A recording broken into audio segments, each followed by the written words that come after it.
It's a chicken hot dog. It's like chicken, sage. It's really good, flavorful. That was so good today. The shakes are always good. Everything is good here at Shake Shack. The burgers are unbelievable.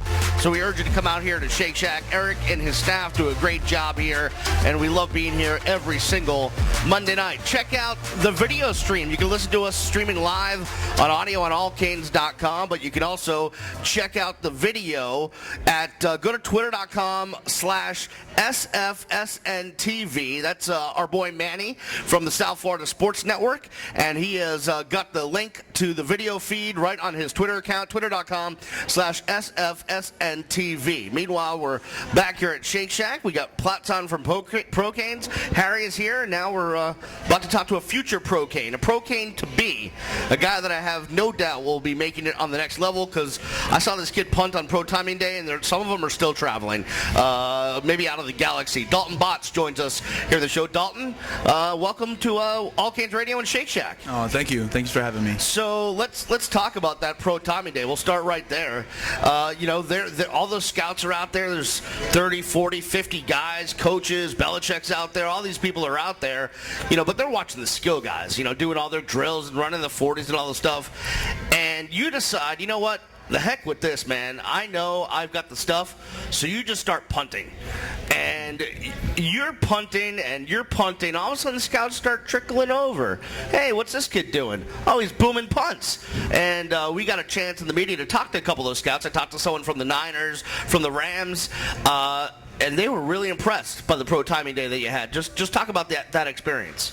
To me, it was a great experience. It's the first time, I've been in that type of situation with, professional scouts around and everything. So I actually wasn't nervous at all. I was ready. I was well prepared, and I was just wanting them to see me, see what I can do. So now, did you outperform your expectations on Pro Timing Day? Did you do better than you thought you would do, or were you really confident going in, knowing that you had the leg to do that? I was very confident. I've been training with Swayze in the weight room every day, doing some kicker specific workouts with him, and I was just well prepared, and I'm just confident in what I can do. Wait a minute. Okay, so when I think of Swayze, I'm thinking of the guys running the 4.3 40s. I'm thinking of one of those big defensive linemen lifting like 600 pounds. You mean to tell me that the kickers, the punters, they're working out with Swayze too? Yes, of course. So what kind of stuff were you doing with Coach Swayze to get ready for the Pro Timing Day? Lots of explosive stuff. A lot of hip actions like power cleans, snatches, like light, deep squats that with explosion, high box jumps, lots of reps. So, that's what he basically just getting the legs, getting the lower body stronger. Exactly, lots of lower body, but we didn't, we can't neglect the upper body, of course. Right, of course. We got to still do that. So I did, we stuck with doing 225 because that's one of the tests. So I wanted to make sure I could, do a good amount of 225 also in front of the scouts. Dalton, how much of a focus for you is those other workouts, the 40s, the shuttles, the 225s? Obviously you do them, but I don't know to what degree scouts are looking at those numbers as much as they're looking at you, punting and how far or how well you place the punt inside the 20. So how much focus did you put on those other workouts as opposed to just kicking the ball? I do put a good amount on those types of workouts and stuff, just because, say if I punt just as well as someone else they're looking at, but I say I would be a better athlete than him because he doesn't, run the 40 as fast or bend, do the 225 as much or vertical jump as much as as high as I do. Then I feel like if two people are the same, they're going to take the better athlete. So in that situation, I feel that I can succeed, over some other, punters. There's another Pro-Cane. There is a Pro-Cane punter already in the league, in Matt Bosher. You were behind him for a couple years, actually, you guys overlapped maybe 1 year. I came in 2 years ago. I was a JUCO transfer. Oh, that's right. You were a JUCO. I came in right after him. But I guess seeing him succeed in the NFL, have you had a chance to talk to him, maybe get some advice from him? He was sort of As a punter only, but what sort of advice have you gotten from Matt Bosher? He actually came out and I punted with him before pro day, like probably about a week before, a couple of days before pro day, and he told me some of the stuff that he would do and gave me some tips and pointers about punting, placement and what they want from you in the NFL and just to be certain things to be prepared for. And I took all the advantage I could from all his knowledge of being in the NFL. So one thing he told us about Beast, I don't know if you remember, was the difference in kicking the NFL ball as opposed to kicking a college ball, more so for him on kickoffs because he also has kickoff duty. Have you found a difference? Have you been kicking ever since you finished? Have you been kicking with the NFL ball or have you stuck with the college ball, and what sort of difference do you find? I do the NFL balls now, and I love the NFL balls. I mean, they're a little fatter. I just feel like they're juicier. You kick them, they just pop off your foot and they take off down the field, and you're just loving it. I don't know that I've necessarily ever heard a NFL football called juicy before, but hey, we'll run with that. Yeah. Talk about, in your tryouts, obviously you're doing all the punting and they want to see distance, they want all this, but what about the nuanced stuff like directional punting and, stuff like that? How much did that play a factor in your workout? It really didn't, because I did quite a bit of directional punting this past season. I'm glad, Coach Golden and Coach Barrow, they had me do a lot of direction because that's what they had in the game plan. That's what they wanted me to do, and now I'm glad for that because in the NFL they love you do directional punt or that type of kick. So I'm glad that I've been doing it before the last few years and that I'm prepared for it now. All right, Dalton, let's take it back. Tell us about your road from you went to high school in then you made it here to Miami. So take us on that road. How'd you end up here in the Gables? No, it's a long story. I went to Taft High. I wanted to be a quarterback. Punter didn't even cross my mind at all. I ended up going to Bakersfield College.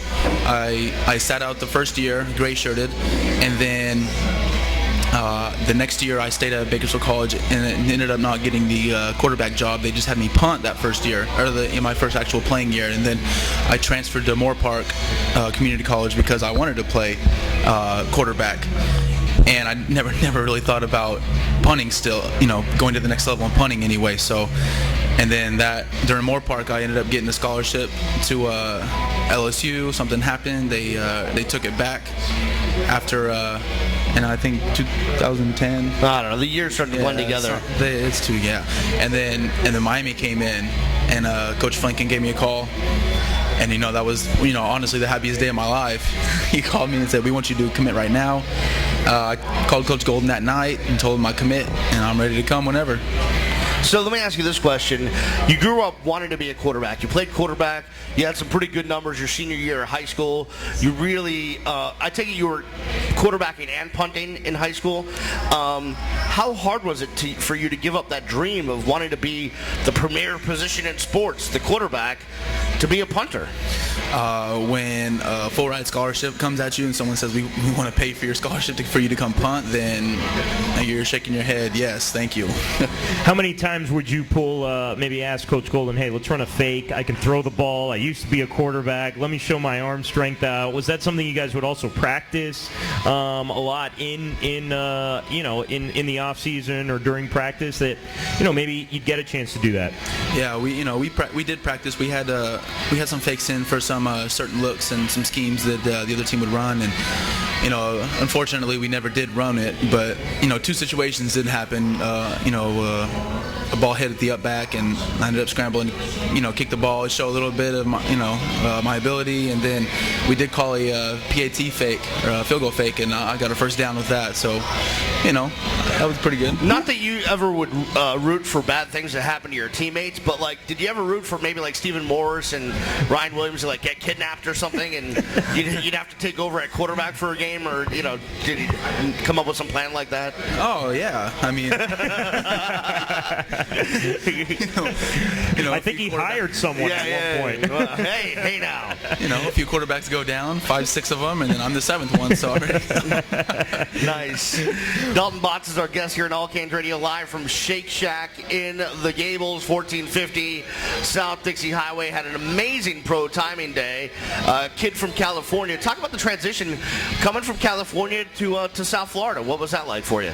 Yeah, I love it. I mean, I've never really been out of California. This is my first time living out of state, and I mean, it's about the furthest away you can get from home, from California. And I love it. And haven't been homesick at all, and it's a great experience, especially to be here at the U where everyone else wants to be. Right, exactly. But the thing about it is, I can only imagine the transition would be harder if you went to a place like Syracuse or someplace in the cold belt where you're way out of your element. At least here, you got some nice weather, the sun, you got some decent looking females on campus, you got you got some things going on down here. Yeah. So I'm gonna guess I can understand why maybe you weren't homesick. Yeah, you'd be right. Was it tough though? Because I'm sure your family wanted to come out and watch you and make that trip, and it's not so easy sometimes to just jump on a plane and be here to go watch their son play football.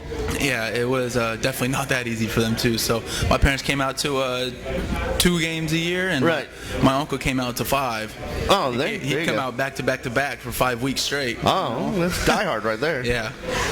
Dalton, I want to go back just to the sort of statistical part. You actually had more than double the amount of kicks inside the 20 this season as opposed to your first year as a Hurricane, and you talked about working on it. I guess tell us, all the other guys during practice are hitting each other and bashing each other's heads, and you're over there sort of by yourself, maybe with Jake and a couple other guys, just kicking. I mean, first of all, how difficult is it to sort of stay in the rhythm of practice when you're sort of on your own in one sense? And then the other question is, what do you do exactly to work on directional? Is it just set yourself up at the 50 and aim for that 20-yard line, 15-yard line?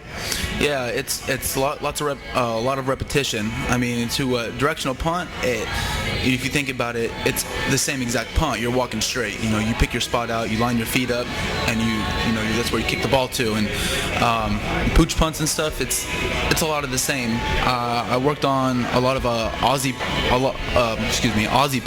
punts, and that's where I'm a little closer up, and hopefully to hit the ball inside the 5 and have it checked back, and your gunners get it inside the 20 for you. So is that Aussie as in O-Z-Z-I-E or Aussie as in A-U-S-S-I-E? I think it's O-Z-Z-I-E. Aussie punts. Yeah. All right. What about those punters that you see it more in college football now that sort of do this running, almost rugby kick motion as opposed off to the side? Off to the side. Yeah. What is up with that, and why do you think teams are starting to do that? Because if a punter can kick a ball for about 70 yards for a 3-second hang time, the returner is not going to get to it. Or in other terms, if you roll out and if you kick the ball end over end in a rugby style, then it'll have it bounce in front of the runner and just run down the field. So doing the Aussie style, you can get a better kick off. You can get a stronger or a deeper kick. No, I didn't do the rugby. That's the rugby when you roll out. The Aussie is the end drop over end. Right. But Platon, how dare you confuse your Aussie and your Aussie? Well, he's talking about 70-yard punts. That's ridiculous. In a rugby kick. Like, so those guys that do roll out, they can get more on their kicks than just standing and punting? Sometimes. I mean, you're not going to get as much hang time with a rollout than you are just standard punt. But I've seen kids do it both ways in college. I've seen them kick it end over end and it hit 25 yards down the field and have it run down the sideline, and I've seen kids kick spirals 50, 60 yards downfield. Right. Let's talk hang time. How important is hang time? To me, I think it's extremely important. If you don't have hang time, I mean, especially in the NFL, I've seen punters kick a great ball, but the returner catches it and returns it for 40 yards. Right. So, to me, I work on. I feel like I pride myself in hang time more than I would my distance. So, I think that would be a good thing for me. As you move forward in this process, now look, oftentimes punters don't get drafted. It's rare, but how nerve-wracking is? I mean, if you're a receiver, a team carries 4, 5, 6 receivers. If you're a linebacker, well, teams carry a bunch of those. But if you're a punter, you're in. There's 32 jobs, basically. Yes. Very rarely will a team have more than one guy that's a punter on the roster. How nerve-wracking or how much pressure does that put on you entering this whole process? I try not to think about it like that. I just think about making sure I'm working hard every day. I'm not, I don't slack off, and because I know, like you said, there's 32 spots out there, and there's hundreds of people trying to get those jobs. So I'm just doing what anyone else would do that wants to get that job. So I'm gonna train every day, and not really think about it. If I make it, then it's meant to be. Then I do. If not, then I have a degree from University of Miami, which isn't a bad thing to have. What'd you get your degree in? What was your major? Criminology. So you're gonna be a cop someday? Is that what's gonna happen? I'm not sure. I really don't know yet. Well, if you're a cop, just remember me, because I wasn't speeding. It wasn't me. I didn't do it. Dalton, have you been talking to teams yet since Pro Day? Have you maybe heard a little bit more from them, or is it still sort of a quiet time right now, and you're just mainly focusing on draft day and seeing what happens there? I think it's probably a little more quiet time right now. I'm still unsure of the process and everything, but that's why I have an agent, Alex Gavia. He's been helping me out, doing a lot of work and contacting a lot of teams for me, and trying to help me get to the next level. So, and whenever that is, hopefully I get a workout, some workouts here soon. I'd fly out right now to go do something. So. What's one thing that you maybe have focused on since the season's finished, and you're getting ready for the draft? What's one part of your game that you focused on that you thought maybe needed a little bit of work to help you make it to the next level? Just directional to me. Anyone can kick the ball, straight down the field, but it's accuracy on a directional and placement is what I've been really focusing on. Being able to kick the ball, on the numbers, on the sideline, 45 yards and hit out of bounds.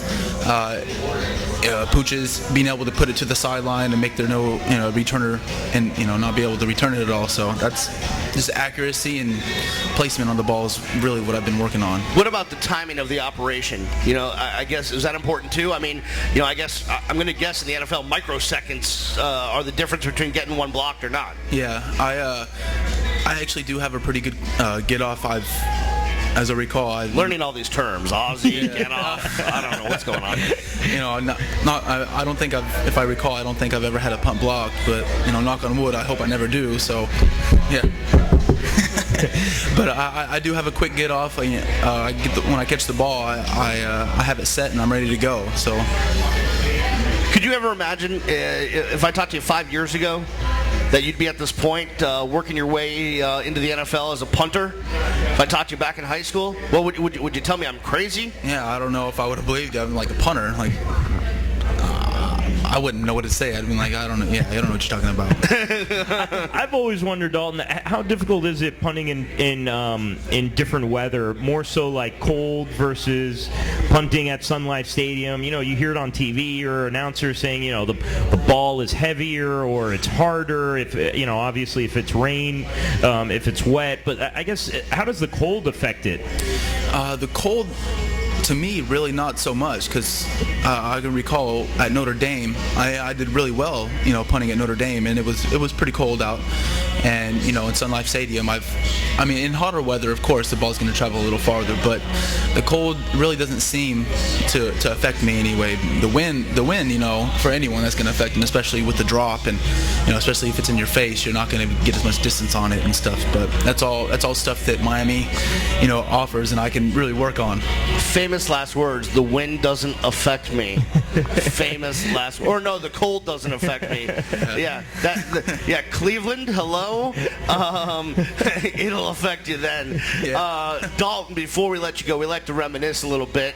We'll start off with the weekly question by Platon. It's a Pro Canes question of the week. Dalton, top memory from your days at the U. Maybe it's a punt. Maybe it's a fake punt. Maybe it's if you're Matt Bosher, a tackle. But what would you say is your top memory from your days here? I'd have to go with the fake field goal. It was NC State. Too bad we didn't score off of it, or I didn't get a touchdown, But catching the ball and running for that first down, getting hit 4 yards behind the line of scrimmage, and then being able to still get the first down and everyone pumped on the team and slapped me in the helmet. That was a great memory for myself. So it's something I'll never forget. Who calls that play? I mean, when you guys get out there to run that play, is it something, all right, they've lined up a certain way, so let's do it? Or is it called before you even line up by the coaches? Or maybe you have the option to audible out of it, depending on the defensive scheme? The only time we have the option to audible is if Golden says we have an audible in. So it's called before the play because we've worked on it all week. We've studied the other team and seen what type of formation they line up in most often. So, in the when the situation happens, it's basically, all right, they're going to line up in this, so we're going to run this. So let me ask you this question. All right, so your most memorable moment is a fake, and I'll take that. That's fine. But now I'm gonna pin you down. Okay. I need your most memorable punt. I'm gonna go with Florida State. Even though that game, was a loss. Unfortunately, I think my best punt was during that game. It was my first one, a directional punt to the right. Kicked it, 55, 60 yards down the field in the air, and the guy bobbled it, and McGee almost recovered it down inside the 20. So that probably was my most memorable punt. One more on the directional punting. I'm just curious. Do you always directionally punt to the wide side of the field, or is it just dependent on the situation? It just depends upon the situation. But here it was more of on the sideline or on the hashes. We're going to punt to the short side of the field. Short side. All right. Dalton, man, it's been a pleasure. We wish you the best of luck as you head forward into the NFL. I know you're going to impress everybody out there. We're rooting for you. Yeah? We hope you get drafted.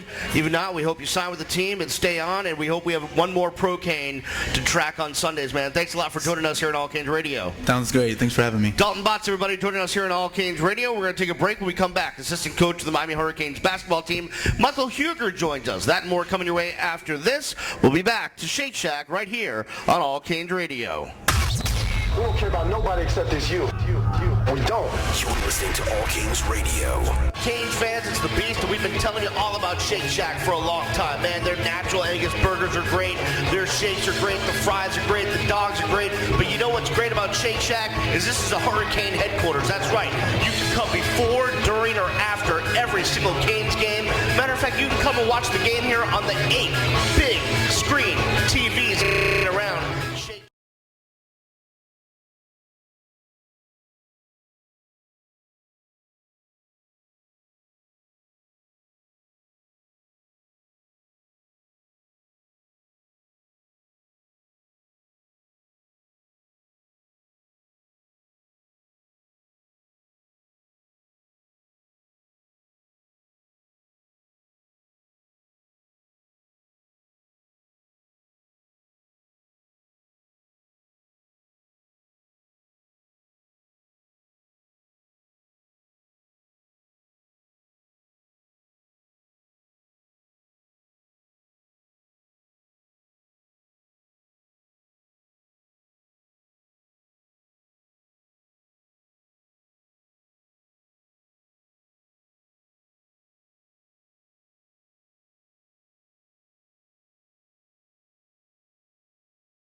In the Gables 1450 South Dixie Highway, right across from